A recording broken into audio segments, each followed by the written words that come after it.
야, 이 독한 년아, 아가씨 혼수 미천으로 1억 안 내놓을 거면 내 아들이랑 당장 이혼해. 거실 한가운데서 시어머니가 내 코끝을 향해 삿대질을 하며 고함을 질렀다.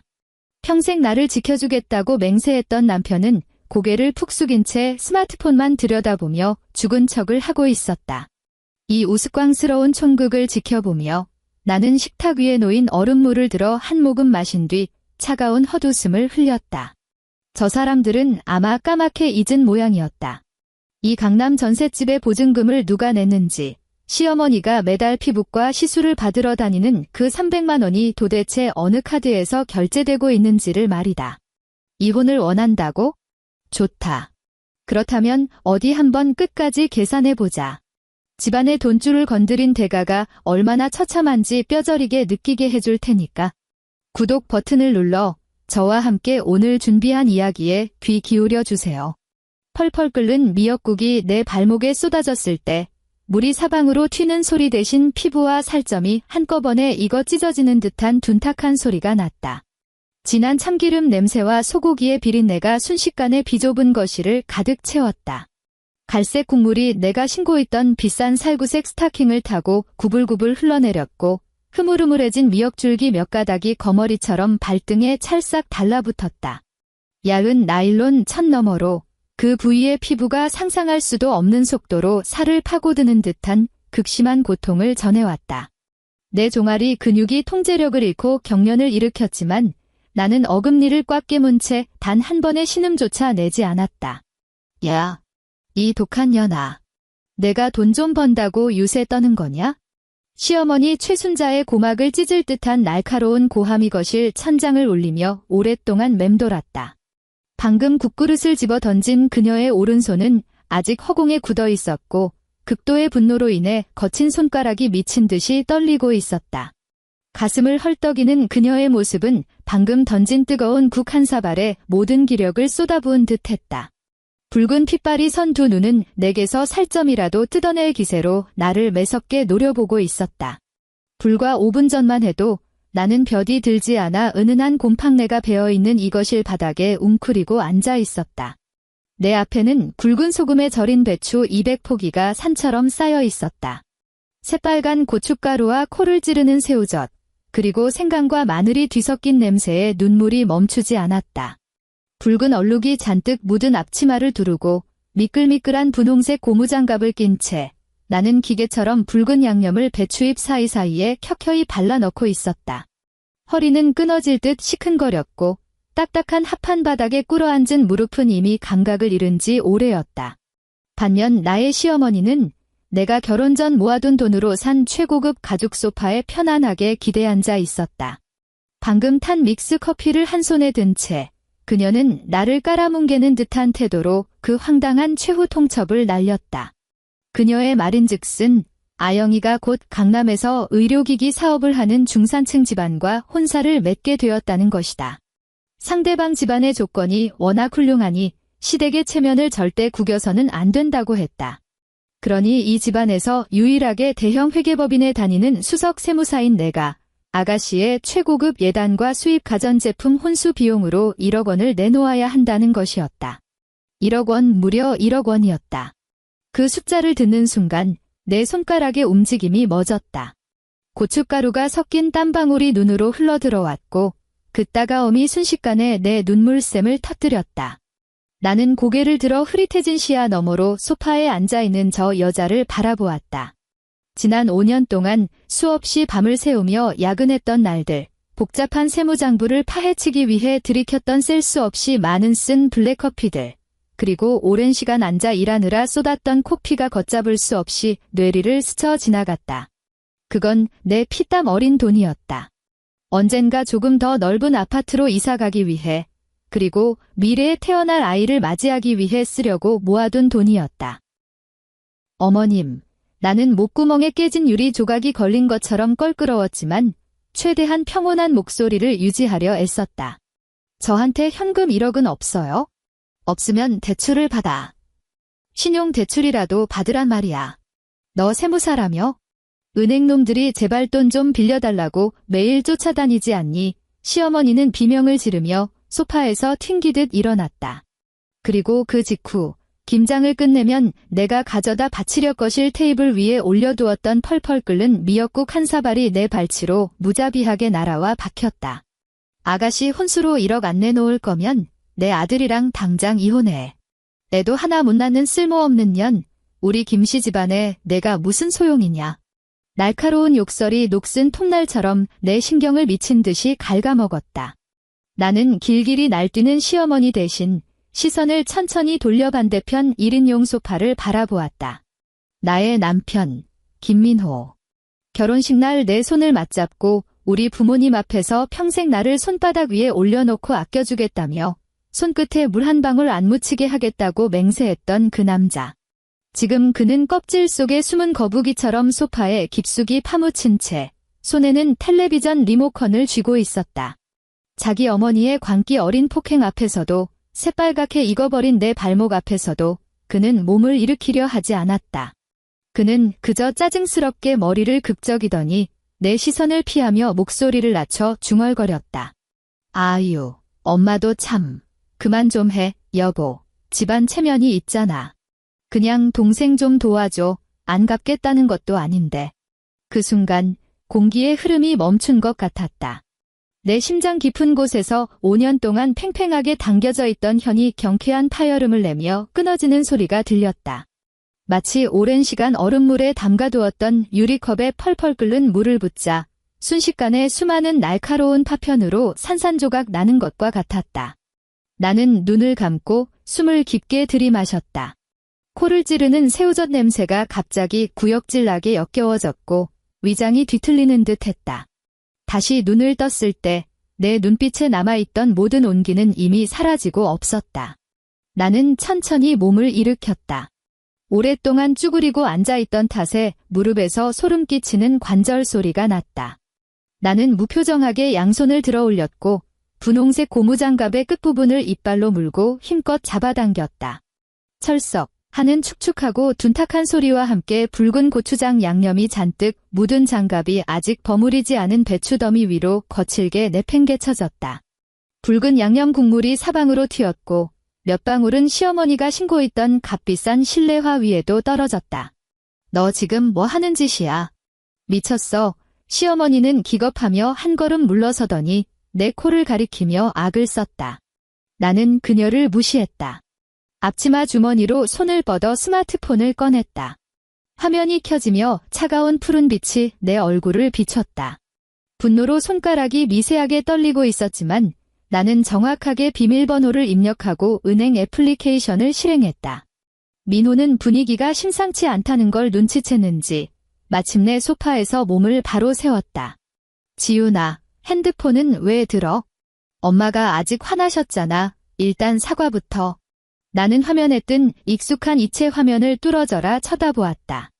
지난 5년 동안 매달 한 번도 거르지 않고 시어머니의 계좌로 300만 원의 생활비를 송금하도록 설정해둔 자동이체 화면이었다. 내 엄지손가락이 빨간색 취소 버튼 위에서 멈칫했다. 만약 5년 전 그 봄날 내가 민호의 다정하고 세심한 거짓된 모습에 속아 넘어가지 않았더라면 벚꽃이 흩날리던 그 공원에서 그의 프러포즈에 고개를 끄덕이지 않았더라면 나는 지금쯤 이 숨막히는 반지하 같은 냄새나는 거실이 아니라 청담동의 최고급 레스토랑에 앉아 VIP 고객들과 자산 배분 전략을 논의하고 있었을 것이다. 마늘 냄새가 진동하는 방 안에서 탐욕스러운 노파에게 뜨거운 국물 세례를 받는 일 따위는 없었을 것이다. 나는 빨간색 버튼을 힘주어 눌렀다. 화면에 자동이체를 해지하겠냐는 확인 메시지가 떴다. 나는 다시 한번 확인 버튼을 눌렀다. 이 모든 과정을 마친 뒤 나는 찰칵하는 경쾌한 소리와 함께 스마트폰 화면을 껐다. 고개를 들자 날이 바짝 선 두 자루의 얼음칼 같은 내 시선이 소파에 있는 모자를 곧장 향했다. 좋아요. 조용한 거실에 울려 퍼진 내 목소리는 나조차 낯설게 느껴질 만큼 차갑게 얼어붙어 있었다. 시어머니는 내 말의 뜻을 이해하지 못한 듯 멍한 표정을 지었다. 민호 역시 얼빠진 얼굴로 나를 쳐다보고 있었다. 내일 아침 9시 나는 목에 묶여있던 앞치마 끈을 풀고 얼룩투성이 앞치마를 바닥에 아무렇게나 내던지며 말했다. 서울가정법원에서 봐요. 안 나오는 쪽이 개새끼가 되는 겁니다. 너 지금 뭐라고 했어? 시어머니는 믿을 수 없다는 듯 두 눈을 구리방울처럼 부릅떴다. 내 말 못 들었어요. 나는 몸을 돌려 엉망이 된 바닥을 짓밟으며 단 한 번도 뒤돌아보지 않고 현관을 향해 걸어갔다. 두 사람 다 도장 챙겨서 나와요. 이혼이니까. 등 뒤에서 시어머니가 거실 테이블을 뒤엎는 요란한 굉음과 민호의 당황한 비명이 들려왔지만 나는 단 1초도 멈추지 않았다. 무거운 방화문을 밀치고 나가자 늦가을 서울의 매서운 칼바람이 차가운 빗방울과 함께 순식간에 밀려와 뜨겁게 달아오른 내 뺨을 때렸다. 나는 엑셀을 거칠게 밟아 경기 일산에 있는 내 오피스텔로 차를 몰았다. 그곳은 내가 결혼 전 혼자서 죽어라 일해 모은 보증금으로 얻은 나의 전셋집이었다. 엘리베이터 문이 열리는 순간 복도의 센서 등이 켜졌다. 나는 내 집 문 앞으로 곧장 걸어가 가방에서 출입카드를 꺼내는 대신 미세하게 떨리는 손가락을 뻗어 디지털 도어록의 화면을 강하게 터치했다. 관리자 비밀번호를 입력하고 설정 메뉴로 들어갔다. 경쾌한 전자음과 함께 나는 지난 5년 동안 사용했던 민호의 생일로 된 비밀번호를 완전히 삭제해버렸다. 그리고 어떤 패턴도 없는 전혀 새로운 숫자 조합을 입력한 뒤 확인 버튼을 강하게 콱 눌렀다. 도어록에서 길고 긴 보안 확인음이 울렸고 이어서 기계식 잠금 장치가 차갑고 단호하게 맞물리는 소리가 났다. 나는 문을 열고 새카만 거실로 들어선 뒤 쾅 소리가 나도록 문을 닫아버렸다. 문밖에 김민호가 속한 세계를 철저하게 단절시켜버린 것이다. 집안은 소름 끼치도록 고요했고 벽에 걸린 시계의 초침이 똑딱거리는 소리만 울려 퍼졌다. 나는 불도 켜지 않은 채 어둠을 더듬어 주방으로 갔고 냉장고 정수기에서 차가운 얼음물을 한가득 받아냈다. 유리잔 겉면에 순식간에 촘촘한 물방울이 맺혔고 손바닥을 통해 전해지는 차가운 감각이 나를 잿더미로 만들어버릴 듯 치밀어 오르던 분노를 간신히 억눌러 주었다. 나는 고개를 젖히고 뼛속까지 시린 얼음물을 단숨에 들이켰다. 차가운 물줄기가 식도를 타고 위장으로 쏟아져 내리며 격렬한 전율을 일으켰다. 바로 그때 싱크대 위에 던져두었던 스마트폰이 미친 듯이 진동하기 시작했다.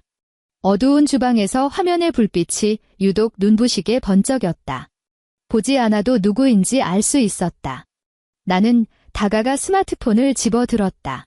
화면에는 카카오톡에 읽지 않은 메시지 알림이 빼곡히 차 있었고 발신자는 전부 김민호였다. 화면의 잠금을 풀자 초록색 대화창이 폭포수처럼 쏟아져 내렸다. 고지윤, 너 도대체 왜 이렇게 미쳐 날뛰는 거야? 내 전화는 왜 끊어? 진짜로 우리 엄마 생활비 이체 취소한 거야? 내가 어떻게 이렇게 이기적일 수 있어? 엄마 지금 심장병 도질 것 같아서 청심환 드시고 계셔. 빨리 돈 다시 보내고 돌아와서 사과해. 그럼 이 일은 없었던 걸로 쳐줄 테니까. 꼭 일을 이렇게 험악하게 만들어야겠어? 말이 된다고 생각해? 그깟 돈 좀 내는 것 때문에 가족의 화목을 저버리겠다는 거야? 당당하기 짝이 없는 그 질책들을 보며 내 입꼬리는 비틀린 호를 그리며 참을 수 없이 위로 솟구쳐 올랐다. 그깟 돈. 나는 스마트폰을 대리석 상판 위에 툭 던져놓고 몸을 돌려 서재로 들어갔다. 책상 위에 놓인 노트북을 열었다. 화면이 켜지는 순간 뿜어져 나오는 빛이 눈을 찔렀다. 수년 동안 일해온 수석 세무사로서 숫자에 대한 나의 감각은 거의 뼛속 깊이 새겨져 있었다. 예전에 내가 김민호의 통장을 단 한 번도 확인하지 않았던 이유는 결혼 생활에는 가장 기본적인 신뢰가 필요하다고 믿었기 때문이었다. 하지만 지금 그 신뢰는 그 미역국 한 사발에 형체도 없이 녹아내려 버렸다. 나는 은행에 공동인증서 USB를 꽂고 능숙하게 복잡한 비밀번호를 입력하여 가족 공동계좌와 민호 명의로 된 모든 연계 카드의 인터넷 뱅킹 시스템에 곧바로 접속했다. 고요한 방 안에서 마우스 휠을 굴리는 미세한 찰칵 소리만 났다. 페이지의 로딩이 끝나는 순간 화면에 뜬 붉은색 숫자들의 향연이 마치 거대한 망치처럼 내 관자놀이를 무자비하게 내리쳤다. 마이너스 8천만 원. 내 숨이 턱 막혔다.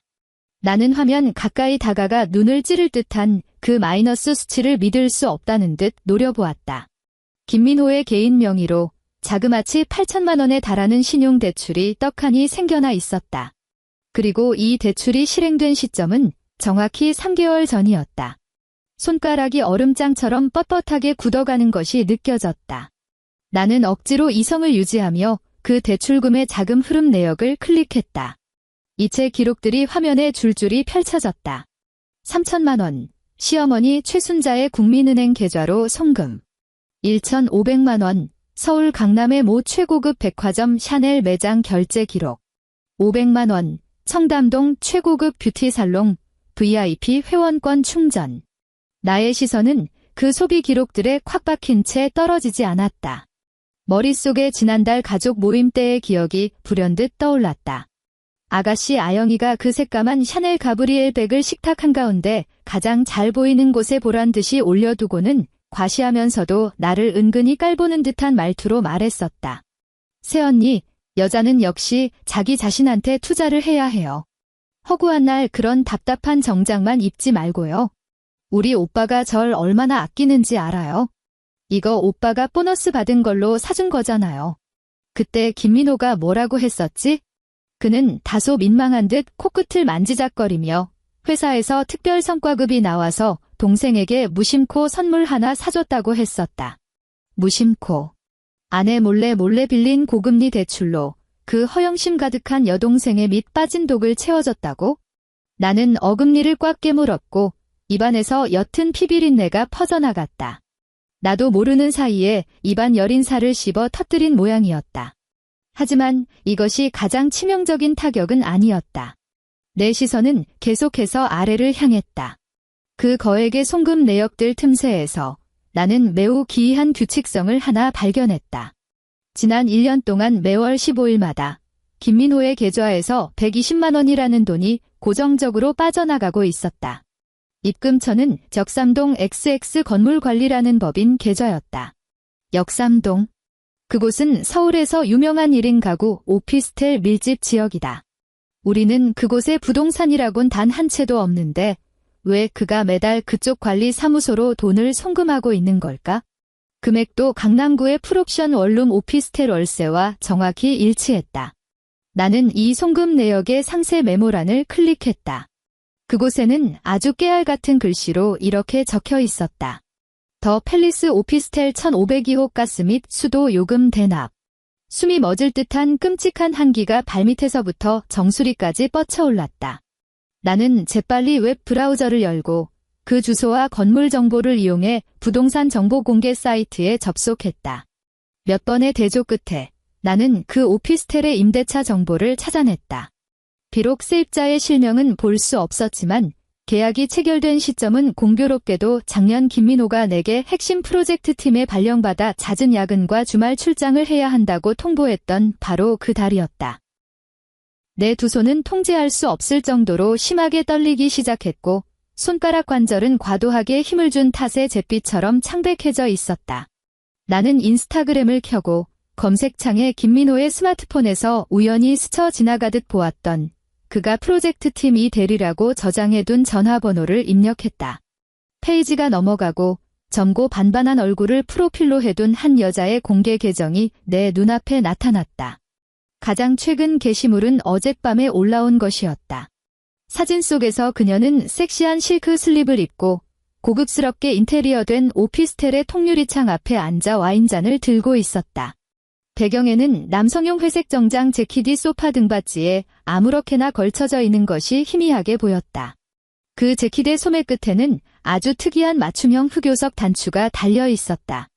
그것은 작년 결혼기념일에 내가 김민호에게 선물했던 것이었다. 사진 아래 달린 문구는 이러했다.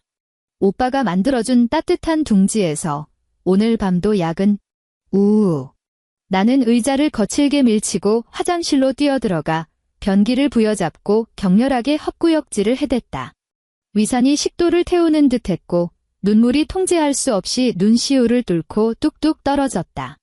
온 세상이 일순간에 더러운 폐허로 무너져 내리는 듯한 강렬한 현기증이 덮쳐왔다. 나는 5년이라는 내 청춘과 수많은 밤낮에 피나는 노동을 바쳐 흡혈귀 같은 시댁 식구들을 먹여 살리고 밖에서는 상간녀를 스폰하는 위선자 새끼의 뒤치다꺼리를 하고 있었던 것이다. 나는 차가운 타일 바닥에 주저앉아 거울 속에 비친 붉게 충혈된 눈과 헝클어진 머리를 한 여자를 쳐다보았다. 울어. 아니. 내 눈물은 눈가에서 흘러나오는 순간 이미 얼음처럼 차갑게 식어버렸다. 지금 떨어지는 매 방울의 눈물은 이 5년 동안의 내 미련한 헌신을 향한 조소일 뿐이었다. 나는 몸을 일으켜 수도꼭지를 틀고 얼음장 같은 수돗물을 양손으로 받아 얼굴에 사정없이 끼얹었다. 물방울이 턱을 타고 세면대로 뚝뚝 떨어졌다. 나는 수건을 들어 얼굴을 닦고 다시 서재로 걸어 들어갔다. 그 후로 꼬박 10시간 동안 나는 그 의자에서 단 한 발자국도 벗어나지 않았다. 나는 감정이 거세된 정밀 스캐너라도 된 것처럼 김민호의 모든 재무 기록, 통화 내역, 신용카드 청구서를 한 줄 한 줄 낱낱이 파헤쳤다. 모든 송금 내역 캡처본, 대출 계약서의 전자 영수증, 심지어 그가 상간녀와 카카오톡으로 주고받은 은밀한 거래 기록들까지 모든 것을 분류하고 압축하고 암호를 걸어 3개의 다른 클라우드 드라이브와 2개의 물리적 USB에 저장했다. 동쪽 하늘에 잿빛 새벽의 첫 희끗한 빛이 번질 무렵 나는 이미 한치의 빈틈도 없는 철벽 같은 증거사슬을 완성해 놓은 상태였다. 나는 노트북 화면을 덮고 일어나 통유리창 앞으로 다가갔다. 서울의 아침은 여전히 칙칙했고 저 멀리 늘어선 마천루 위로 먹구름이 짓누르듯 깔려있어 마치 폭풍우가 몰아치기 직전 같았다. 하지만 내 마음속의 폭풍우는 이미 완벽하게 가라앉아 오직 죽음처럼 고요한 빙원만이 남아있을 뿐이었다. 이틀 뒤 여의도. 내가 일하는 대형 회계법인은 프라임 오피스 빌딩 15층에 자리 잡고 있었다. 1층 로비는 거울처럼 광이 나는 검은색 대리석이 깔려 있었고 높이 솟은 천장 덕분에 작은 소리 하나도 거대한 메아리를 만들어내는 곳이었다. 낮 12시. 한창 붐비는 점심시간이었다. 로비에는 사람들이 바삐 오가고 있었고 곳곳에는 빳빳한 정장을 차려입고 사원증을 목에 건 직장인들로 가득했다. 나는 7cm짜리 하이힐을 신고 방금 산 아이스 아메리카노 한 잔을 손에 든 채 엘리베이터 게이트를 향해 걸어가고 있었다. 고지윤. 이 독한 년, 당장 거기 안 서. 순식간에 노파에 찢어질 듯 날카롭고 처절한 고함이 로비에 점잖고 낮게 깔려있던 웅성거림을 단번에 찢어발겼다. 나는 걸음을 멈추고 천천히 뒤를 돌아보았다. 로비 입구 회전문 쪽에서 시어머니 최순자가 극도로 격분한 암사자처럼 씩씩거리며 돌진해 들어오고 있었다. 그녀는 오늘 우스꽝스러운 스팽글 재킷을 입고 있었고 분노 때문인지 머리는 잔뜩 헝클어져 있었다. 그녀의 뒤를 따라 들어온 것은 선글라스를 끼고 그놈의 샤넬 가브리엘 백을 손에 든 신우이 김하영이었다. 주변에서 정장을 빼입고 걷던 사람들의 발걸음이 일제히 멈췄고 호기심과 경멸, 그리고 흥미진진한 구경거리를 발견한 수많은 시선이 이쪽으로 쏠렸다. 웅성거리는 소리가 사방에서 파도처럼 밀려들었다. 어떤 사람들은 이미 은근슬쩍 스마트폰을 꺼내 메시지를 확인하는 척하며 카메라 렌즈를 이쪽으로 향하고 있었다. 사람들 이것 좀 보세요. 이 천하의 몹쓸 년 좀 보시라고요. 시어머니는 이곳이 어떤 장소인지 안중에도 없는 듯 반짝이는 대리석 바닥에 털썩 주저앉아 양손으로 바닥을 치며 통곡하기 시작했다. 내가 뼈 빠지게 아들 키워서 이런 독사 같은 며느리를 들였네. 어른 공경은커녕 내 아들이랑 천륜을 끊어놓으려 하잖아요. 늙은 시어미 골프 클럽 회비까지 끊어버려서 내가 친구들 앞에서 얼굴을 들고 다닐 수가 없어요. 이런 근본 없는 년이 어떻게 이렇게 좋은 데서 일한답니까? 김하영은 옆에서 가련한 척 연기를 하며 시어머니의 팔을 잡아 끄는 신용을 했지만 그녀의 목소리는 로비에 있는 모든 사람이 들을 수 있을 만큼 컸다. 엄마, 참아. 새언니가 우리 집 가난하다고 무시하는 걸 어쩌겠어. 언니가 워낙 피도 눈물도 없잖아. 우리가 참아야지. 그들은 이런 사회적 엘리트들이 모인 공개적인 장소에서 바닥을 구르며 행패를 부리고 한국 사회에 뿌리 깊게 박힌 장유유서의 관념을 이용해 도덕적 압박을 가하면 내가 예전처럼 체면을 구기지 않기 위해 굽신거리며 타협할 것이라고 착각하고 있었다. 나는 바닥에 주저앉은 시어머니를 싸늘하게 내려다보았다. 일그러져 흉하게 변해버린 그 얼굴이 지금 이 순간의 나에게는 그저 한없이 우스꽝스럽게만 보일 뿐이었다. 나는 그들의 예상처럼 당황하지도 않았고 달려가 입을 틀어막지도 않았다. 그저 제자리에 서서 손에 든 아이스 아메리카노를 여유롭게 한 모금 마셨다. 플라스틱 컵 안에서 얼음이 부딪히며 경쾌한 소리를 냈다. 나는 손을 들어 멀지 않은 안내 데스크 쪽을 향해 손가락을 튕겨 신호를 보냈다. 체격이 건장한 보안 요원 2명이 즉시 빠른 걸음으로 다가왔다. 이 아주머니 말인데요. 나는 바닥에 주저앉은 시어머니를 가리키며 말했다. 내 목소리는 조금의 떨림도 없이 차분했지만 주변에 모인 사람들이 똑똑히 들을 수 있을 만큼 충분히 또렷했다. 전 모르는 사람입니다. 우리 회사의 업무 질서를 심각하게 방해하고 있고 저에게 명예훼손을 저지르고 있네요. 당장 밖으로 끌어내 주시겠어요? 만약 반항하면 곧바로 경찰에 신고하시고요. 너 지금 뭐라고 했어? 나를 모른다고? 내가 내 시험이다. 최순자는 분통이 터져 숨 넘어갈 듯 헐떡이더니 바닥에서 벌떡 일어나 내 쪽으로 덤벼들려 했다. 보안 요원이 재빠르게 그녀를 막아섰다. 아주머니, 당장 나가시지 않으면 강제 조치를 취하겠습니다. 이거 놔. 고지윤, 이 천하에 몹쓸려나. 내가 무사할 줄 알아. 돼지 멱다는 듯한 시어머니의 비명과 씩씩대는 신우이의 악다구니 속에서 두 사람은 보안 요원들에게 마치 쓰레기 봉투 2개처럼 질질 끌려 유리 회전문 밖으로 강제로 쫓겨났다. 로비에는 죽은 듯한 정적이 흘렀다. 나는 경악으로 물든 주변의 시선들을 무시한 채 몸을 돌렸고 텅 빈 커피컵을 쓰레기통에 정확히 던져 넣은 뒤 출입카드를 찍고 엘리베이터에 올라탔다. 엘리베이터 문이 닫히는 순간 나는 스마트폰을 꺼냈다. 김민호가 아닌 낯선 번호로 전화를 걸었다. 신호음이 3번 울린 뒤 전화가 연결되었다. 여보세요? 경기도 전셋집 집주인 이 선생님이신가요? 저 지금 살고 있는 세입자 고지윤입니다. 사방이 막힌 엘리베이터 안에서 내 목소리는 유독 차갑고 선명하게 울렸다. 아, 고지윤 씨, 안녕하세요. 무슨 일이시죠? 집은 살만하신가요? 선생님, 제 명의로 계약해서 저희 시어머니가 살고 있는 그 아파트 말인데요. 다음 달 15일이 전세 만기죠. 나는 엘리베이터 층수 표시등이 한 층 한 층 올라가는 것을 바라보며 말했다. 공식적으로 말씀드립니다. 재계약은 절대 안 합니다. 만기일 당일에 보증금 5억 원 전액을 단 1원도 빠짐없이 제 명의로 된 끝자리 391번 개인 계좌로 반환해 주시기 바랍니다. 전화기 너머에서 당황한 기색이 역력했다. 네. 재계약을 안 하신다고요? 어제 시어머니께서 전화하셔서 2년 더 연장하겠다고 하시던데요. 계약서에 서명한 건 저고 보증금도 제 개인 계좌에서 송금했습니다. 다른 그 누구의 재계약 요구도 효력이 없습니다. 나는 그의 말을 단호하게 자르며 의심의 여지 없는 목소리로 말했다. 만약 15일에 제가 보증금 5억 원을 돌려받지 못하거나 그 돈을 다른 사람에게 돌려주신다면 장담컨대 법원 출석 요구서를 받게 되실 겁니다. 똑똑히 알아들으셨나요? 전화를 끈 차 엘리베이터가 마침 15층에 도착했다. 띵. 엘리베이터에서 내려 내 개인 사무실로 곧장 걸어갔다.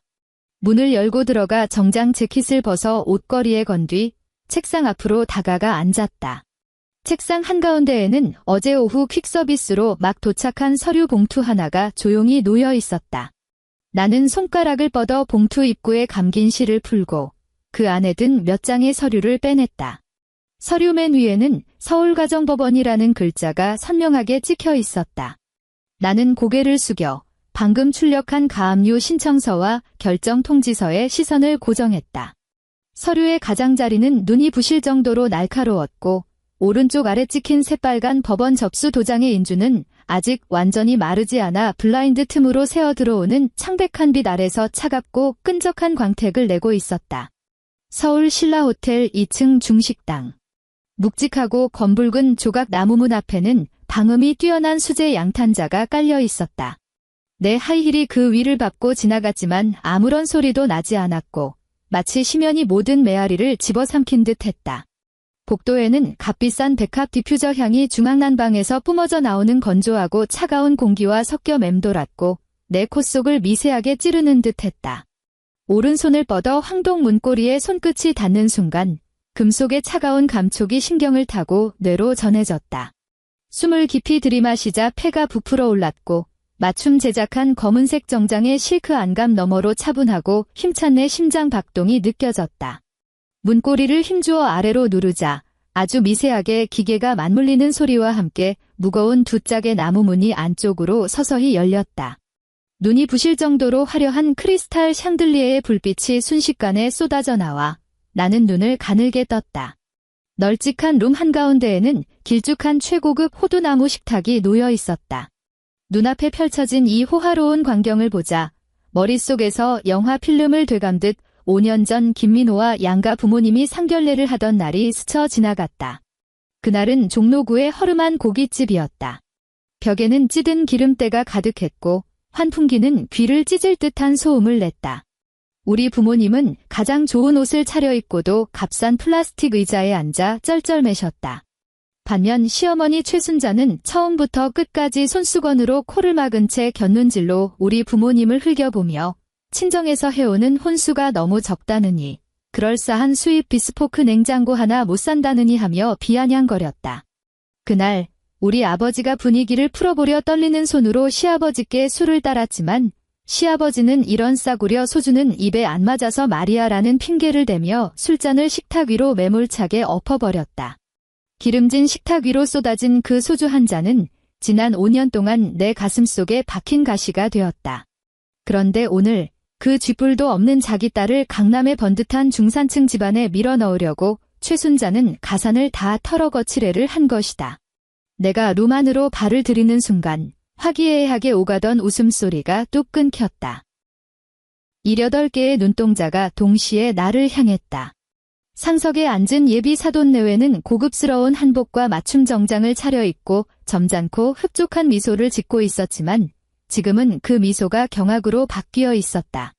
그리고 그 맞은편에 앉은 시어머니 최순자, 김민호, 그리고 오늘의 주인공인 새하얀 샤넬 투피스를 입은 시누이 김아영의 얼굴은 나를 알아본 순간 온몸에 피가 다 빠져나간 것처럼 새하얗게 질려버렸다. 새언니가 여긴 어떻게? 김아영의 동공이 지진이라도 난 듯 요동쳤다. 공들여 립스틱을 바른 입술이 파르르 떨렸고 목소리는 목이 졸린 암탉처럼 날카로웠다. 그녀는 무의식적으로 맞은편의 예비 시어머니의 눈치를 슬쩍 보더니 다시 공포에 질린 눈으로 나를 바라보았다. 꽉 쥐어 비틀고 있는 두 손의 마디마디는 핏기 하나 없이 창백했다. 나는 그녀의 질문을 무시한 채 일정한 보폭으로 한 걸음 한 걸음 빈자리를 향해 걸어갔다. 걸음을 내디딜 때마다 룸 안의 공기가 턱턱 막혀오는 것이 느껴졌다. 구석에 서 있던 직원 2명은 서로 눈빛을 교환하며 숨소리조차 죽이고 있었다. 나는 무거운 등받이 의자를 빼고 여유롭게 앉은 뒤 정장 밑단을 가지런히 정리했다. 그리고 시선을 들어 맞은편에 앉은 예비 시어머니를 응시하며 입꼬리를 올려 완벽하고 차가운 미소를 지었다. 처음 뵙겠습니다. 사모님. 나는 가볍게 목례를 했다. 내 목소리는 평범한 세무 보고를 하듯 평온했다. 김민호 씨의 아내 고지은이라고 합니다. 초대받지도 않았는데 불쑥 찾아와 상견례 자리를 방해해서 죄송합니다. 너 미쳤어. 김민호가 벌떡 일어났다. 어찌나 세게 일어났는지 무릎이 식탁다리에 부딪혀 쿵 하는 둔탁한 소리가 났다. 그의 이마에는 순식간에 식은 땀이 맺혔고 애원과 공포가 뒤섞인 눈빛으로 내게 이를 갈며 낮게 속삭였다. 당장 나가. 무슨 일이든 집에 가서 얘기해. 집. 그건 내 집이지 내 집이 아니야. 나는 그에게 눈길 한 번 주지 않았다. 나는 손에 들고 있던 에르메스 버킨 베개 지퍼를 천천히 열었다.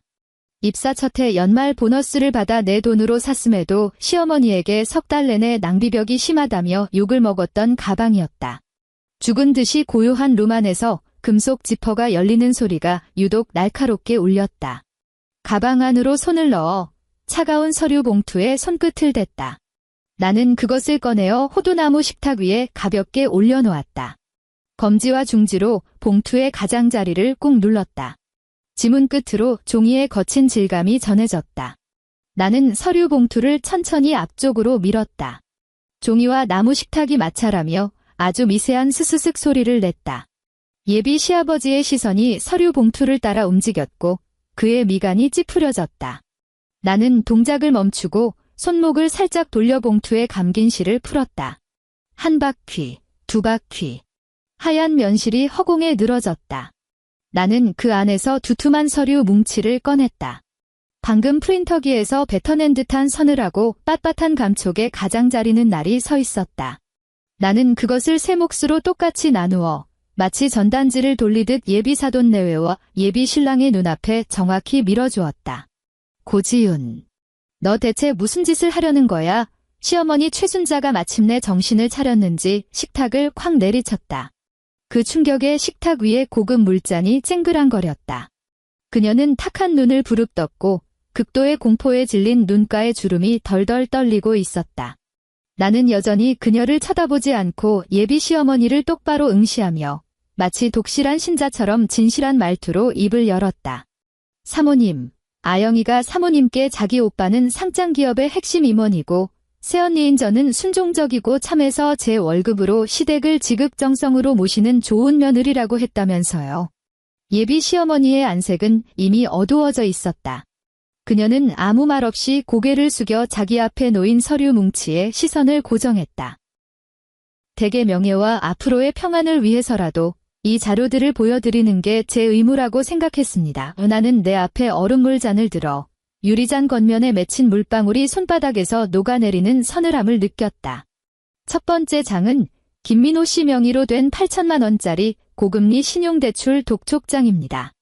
두 번째 장은 제 시어머니이자 사모님의 예비 안사돈 되실 분께서 그 대출금을 청담동 피부과와 골프장 회비로 펑펑 쓴 카드 결제 내역이고요.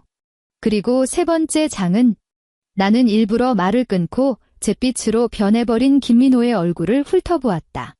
그는 온몸을 사시나무 떨듯 떨며 입술을 파르르 거렸고 온전한 문장 하나 뱉어내지 못했다. 그건 김민호 씨가 빚을 내서 역삼동의 자기 상간녀 명의로 얻어준 오피스텔 임대차 계약서와 두 사람이 주고받은 더럽고 추잡한 송금 내역입니다. 나는 얼음물을 한 모금 마셨다. 차가운 물이 식도를 타고 내려가며 극도의 맑은 정신을 일깨워 주었다. 저는 남의 피나 빨아먹고 사는 거짓말쟁이 사기꾼 집안의 딸이 댁의 며느리로 들어가는 걸 눈뜨고 볼 수 없었습니다. 뼈대 있고 깨끗한 댁의 가문에 먹칠을 할 테니까요. 무슨 헛소리야. 이 주둥이만 살아서 똥을 싸대는 독사 같은 년. 김아영이 비명을 지르며 일어나 내 쪽으로 달려들려 했지만 옆에 있던 예비 신랑이 그녀를 거칠게 뿌리쳤다. 예비 시아버지가 탁자 위의 서류를 획 낚아챘다. 그의 소나귀에서 종이가 바스락거렸다. 서류를 몇 번 훑어보던 그의 얼굴이 시퍼렇게 질리더니 이내 검붓게 달아올랐다. 그의 가슴이 거칠게 오르내렸고 숨소리는 마치 낡은 풀무처럼 거칠었다. 김민호. 최순자, 예비 시아버지는 서류 뭉치를 김민호의 얼굴에 사정없이 집어 던졌다. 날카로운 종이 모서리에 긁힌 김민호의 뺨에 가느다란 핏자국이 생겼고 새하얀 종이들이 눈송이처럼 룸바닥에 흩뿌려졌다. 이 파렴치한 사기꾼 새끼들. 이게 당신들이 말하던 뼈대 있는 집안이야? 이게 그 잘난 청렴한 가문이냐고. 감히 우리를 바보 취급하고 농락해. 아닙니다. 사돈어른. 제 말 좀 들어보세요. 이거 다 저 독한 년이 지어낸 조작입니다. 시어머니는 쿵소리를 내며 무릎을 꿇고는 예비 시어머니의 치맛자락을 죽어라 붙잡았다. 예비 시어머니는 혐오스럽다는 듯 뒤로 획 물러섰다. 그녀는 탁자 위에 있던 차가운 레몬수를 집어들더니 손목을 돌려 시어머니의 얼굴에 가차없이 끼얹어 버렸다. 촥 하는 소리. 차가운 물이 시어머니가 미용실에서 잔뜩 힘을 주고 온 머리를 타고 흘러내리며 값비싼 파운데이션을 흉하게 얼룩지게 만들었고 레몬 조각 몇 개가 그녀의 어깨를 튕겨 고급 양탄자 위로 떨어졌다. 누구 보고 사돈이래. 더럽고 역겨워서 원. 예비 시어머니는 핸드백에서 손수건을 꺼내 손을 박박 닦았다. 마치 구역질 나는 바이러스라도 만진 듯한 태도였다. 파혼입니다. 다신 우리 눈앞에 띄지 마세요.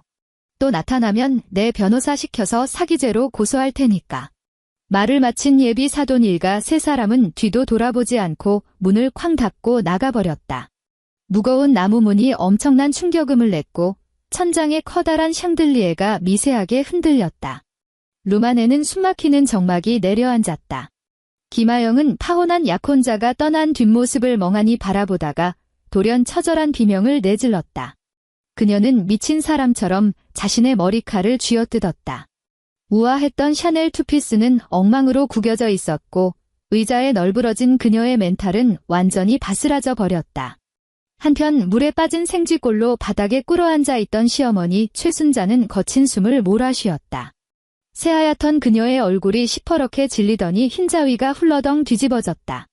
가슴을 부여잡은 그녀의 목구멍에서 컥컥거리는 기괴한 소리가 나더니 이내 두 눈을 까뒤집고 바닥으로 뻣뻣하게 쓰러져 기절해버렸다. 엄마 정신 좀 차려봐요. 빨리 119 좀 불러줘. 김민호가 기겁하며 기어가 시어머니의 어깨를 부여잡고 미친 듯이 흔들어댔다. 나는 그 자리에 앉아 이 황당하고도 우스꽝스러운 막장 드라마를 조용히 감상했다.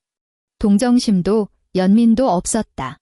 나는 손에 든 유리잔을 굴리며 얼음이 부딪히는 맑은 소리를 듣다가 고개를 젖혀 잔에 남은 마지막 얼음물 한 모금을 시원하게 비워냈다. 달콤하다. 3개월 후 서울 가정법원. 가랑비가 흩날리는 하늘은 잿빛 구름이 낮게 깔려 있어 도시 전체를 집어삼킬 듯했다. 초겨울의 매서운 바람이 빗방울을 머금고 법원의 차가운 대리석 계단을 때리며 탁한 물보라를 일으켰다. 나는 검은 우산을 쓴 채 법원 정문 밖에 서서 방금 효력이 발생한 이혼 판결문을 내려다보고 있었다. 종이 위에는 판결 결과가 선명하게 찍혀 있었다. 남편 측의 중대한 유책 사유와 명백한 증거 덕분에 나는 놀라울 정도로 빠른 속도로 승소했을 뿐만 아니라 내 목인 전세 보증금 5억 원을 고스란히 돌려받았다. 게다가 법원은 김민호에게 5천만 원이라는 거액의 위자료를 지급하라고 판결했다. 그의 명의로 된 모든 카드와 계좌는 이미 2달 전에 내가 신청한 가압류로 인해 꽁꽁 묶여 그는 그야말로 빈털터리 신세가 되었다. 무거운 발소리와 함께 김민호가 법원 문을 열고 걸어 나왔다. 그에게서 예전처럼 말끔한 정장을 차려입고 머리에 포마드를 잔뜩 바른 엘리트의 모습은 더 이상 찾아볼 수 없었다. 기름진 머리카락은 두피에 딱 달라붙어 있었고 퀭하게 파인 눈가 아래 수염이 거뭇하게 자라 있었다. 한때 그토록 자랑스러워하던 맞춤 코트는 이제 쓰레기통에 처박혔다 나온 것처럼 구깃구깃했고 기대는 정체 모를 얼룩까지 묻어 있었다. 법원 앞을 지나는 사람들이 경멸 어린 시선을 던졌고 아예 노골적으로 그를 피해 걷는 사람도 있었다. 상결례 파토 사건의 전말이 친척들과 지인들 사이에 퍼지면서 그는 완벽한 조롱거리로 전락했다. 더욱 치명적이었던 건 명의로 된 고액 대출이 연체되자 은행에서 그의 직장으로 대출금 독촉장을 보내버린 것이었다. 체면과 직장 내 평판이 생명보다 중요한 한국 사회에서 그의 상사는 회사 품위 유지 위반을 이유로 단칼에 그를 해고해버렸다. 그는 내게서 3걸음 떨어진 곳에 멈춰 서서 나를 뚫어져라 노려보았다. 두 눈은 핏발이 서고 절망으로 가득했다.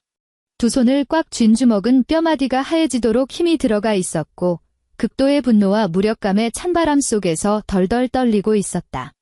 이제 속이 시원해 쉰 목소리가 사포에 긁히듯 갈라져 나왔다.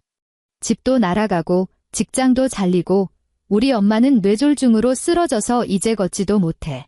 고지윤, 내가 우리 가족을 철저하게 박살냈다고. 나는 재활용조차 불가능한 쓰레기 더미를 보듯 그를 응시했다. 불현듯 결혼 첫해 추석 명절이 떠올랐다. 한국의 명절은 며느리들에게 끝이 보이지 않는 무간지옥이나 다름없다. 그날 새벽 4시부터 시어머니의 불호령에 깨어나 제사 음식을 준비해야 했다. 볕도 들지 않는 좁고 찜통 같은 주방 구석에 처박혀 펄펄 끓는 기름 쏟앞에서 꼬박 6시간 동안 명태전과 애호박전을 부쳐댔다. 뜨거운 기름이 손등에 튀어벌겋게 물집이 잡혀도 쉴 틈이 없었다. 허리는 끊어질 듯 아팠고 두 다리는 쇳덩이처럼 퉁퉁 부어올랐다. 그런데 김민호 그 인간은 뭘 하고 있었지? 자기 애비, 여동생과 함께 넓고 환한 거실에 둘러앉아 예능 프로그램을 보며 낄낄대고 내가 방금 깎아다 바친 비싼 과일을 집어 먹고 있었다. 내가 너덜너덜해진 몸을 이끌고 마지막 전 소쿠리를 들고 주방을 나섰을 때 그는 내 쪽은 단 한 번도 쳐다보지도 않은 채 젓가락으로 그릇을 툭툭 치며 불평했다. 왜 이렇게 굶떠? 배고파 죽겠네. 그 순간 그는 자기가 나를 조금씩 갉아먹고 파괴하고 있다는 걸 단 한 번이라도 생각해 본 적이 있었을까? 너희들을 박살낸 건 너희 스스로의 탐욕과 멍청함이야. 나는 싸늘하게 내뱉고는 시선을 거둔 채 길가에 세워둔 택시를 향해 돌아섰다. 나는 굳이 말해주지 않았다. 아직 진짜 지옥의 밑바닥은 시작도 안 했다는 사실을. 바로 지난주 법원 집행관들이 그들이 살던 전셋집을 들이닥쳤다. 퇴거 기한이 되자마자 집주인은 얄짤없이 도어록 비밀번호를 바꿔버렸다. 집행관들은 보는 것만으로도 소름 끼치고 눈이 부신 새빨간 압류 딱지를 시댁에 그나마 남아있던 돈 되는 가전제품마다 덕지덕지 붙였다. 시어머니가 동네방네 자랑하기 바빴던 85인치 텔레비전, 나를 무릎 꿇리고 호령하던 그 고급 가죽 소파까지 모조리 파산을 상징하는 붉은 낙인이 찍힌 채 법원 경매를 기다리는 신세가 되었다. 그들이 길거리로 나앉던 날 공교롭게도 서울에는 거센 장대비가 쏟아지고 있었다. 다시 6개월 후 한남동 유엔빌리지. 이곳의 공기는 서울의 다른 동네보다 유독 맑게 느껴진다. 어둠이 내린 거대한 통유리창 밖으로 한강 수면이 화려한 도시의 네온사인 불빛을 받아 반짝이고 있었다. 강 건너편에 꼬리를 무는 차들은 마치 화려한 빌딩 숲 사이를 굽이치는 황금빛 리본 같았다. 나는 매끄러운 실크 슬립을 입고 부드러운 양모 러그 위를 맨발로 거닐었다. 거실에는 묵직하고 잔잔한 재즈 선율이 흐르고 있었고 와인셀러가 돌아가는 미세한 소리만이 귓가를 간지럽혔다. 아일랜드 식탁 앞으로 다가가 방금 브리딩을 마친 프랑스산 부르고뉴 레드 와인을 집어들어 크리스탈 와인잔에 조금 따랐다. 검붉은 와인이 찰랑이며 매혹적인 오크톤과 블랙베리 향을 풍겨냈다. 대리석 테이블 위에 놓아둔 태블릿 PC 화면이 반짝였다. 새로운 이메일 알림이었다. 발신자는 내가 고용한 흥신소 소장이었다. 나는 와인잔을 든 채 소파로 걸어가 앉았다. 손가락으로 화면을 가볍게 쓸어 넘겨 그 메일을 열었다. 첨부 파일에는 고화질 사진 몇 장이 들어 있었다. 사진의 배경은 마포구에 1년 내내 볕이 들지 않는 낡고 후미진 달동네였다. 이끼가 잔뜩 낀 좁고 가파른 계단을 따라 내려가면 다 쓰러져가는 반지하 방이 하나 나온다. 지대가 워낙 낮아 벽에는 시커먼 곰팡이가 피어있고 길바닥 높이에 간신히 난 창문 밖으로는 사람들이 내다버린 폐지 더미와 쓰레기 봉투들이 산더미처럼 쌓여 있었다. 첫 번째 사진. 손에 물 한 방울 안 묻히고 샤넬이 아니면 입지도 않던 신우이 김아영이 보풀이 잔뜩 일어난 싸구려 트레이닝복을 입은 채 떡진 머리를 대충 질끈 묶고 있었다.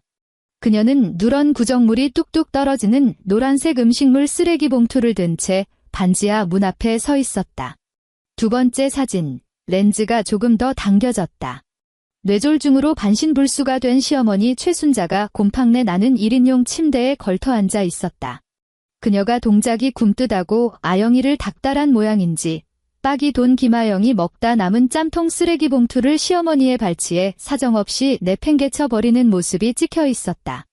누런 썩은 물이 시어머니의 바짓단으로 튀었고 두 사람은 악귀 같은 얼굴로 서로의 머리채를 휘어잡고 좁고 퀴퀴한 방바닥에서 미친 듯이 뒤엉켜 싸우고 있었다. 액정 화면 너머로 그 반지하 방 특유의 곰팡내와 하수구 역류하는 냄새, 그리고 썩은 음식물 쓰레기 냄새가 뒤섞인 구역질 나는 악취가 코를 찌르는 듯했다.